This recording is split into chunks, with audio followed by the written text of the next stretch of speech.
Europe is facing the largest rearmament effort in modern history. Countries like Sweden should take the lead, said European Commissioner for Defence and Space Andrius Kubilius in an interview with Swedish broadcaster SVT. He also noted that Europe's defence industry remains fragmented, with no unified market, while EU nations continue to spend heavily on military equipment outside Europe. Defence industry, and Sweden is very strong in building up its own defence capabilities, so it's a good example for the member states. We're in a hurry to ramp up our defense capabilities because as different intelligence services of EU member states are publicly predicting that Russia can be ready for testing Article 5 before 2030. Sweden is planning its largest military buildup since the Cold War. Prime Minister Ulf Kristersson previously announced that the Swedish government intends to reach a defense investment agreement worth $30 billion by 2030. As part of this plan, Sweden also plans to increase military aid to Ukraine. These are loan-financed defense investments planned from this year through 2030 to 2035, totaling roughly 300 billion kronor.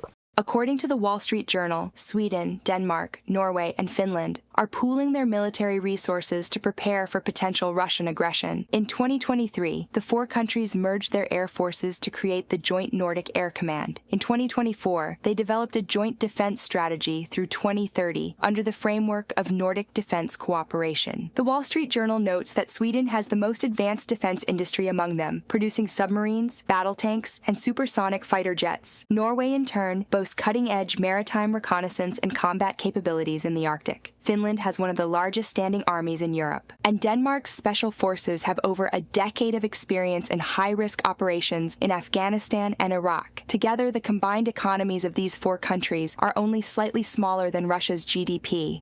The speed of which Russia is increasing its military complex, its equipment, its artillery,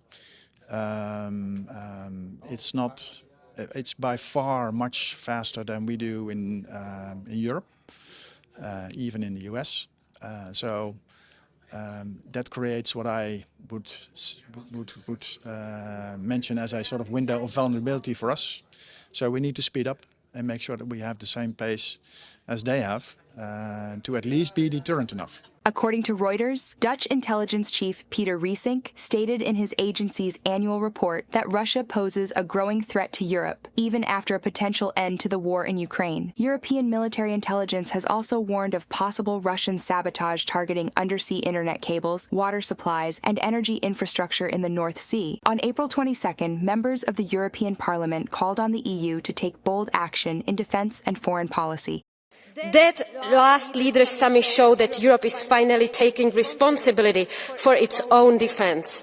We are establishing new defence loans, making national budgets more flexible and ensuring that every unused euro in the EU budget is redirected towards this effort.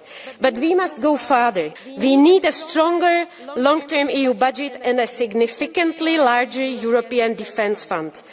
Earlier, the European Commission unveiled its Rearm Europe initiative, aimed at securing long-term funding to arm EU member states. Commission President Ursula von der Leyen announced a plan to mobilize 800 billion euros for this purpose. Reported by Kristina Dombrovska, UATV News.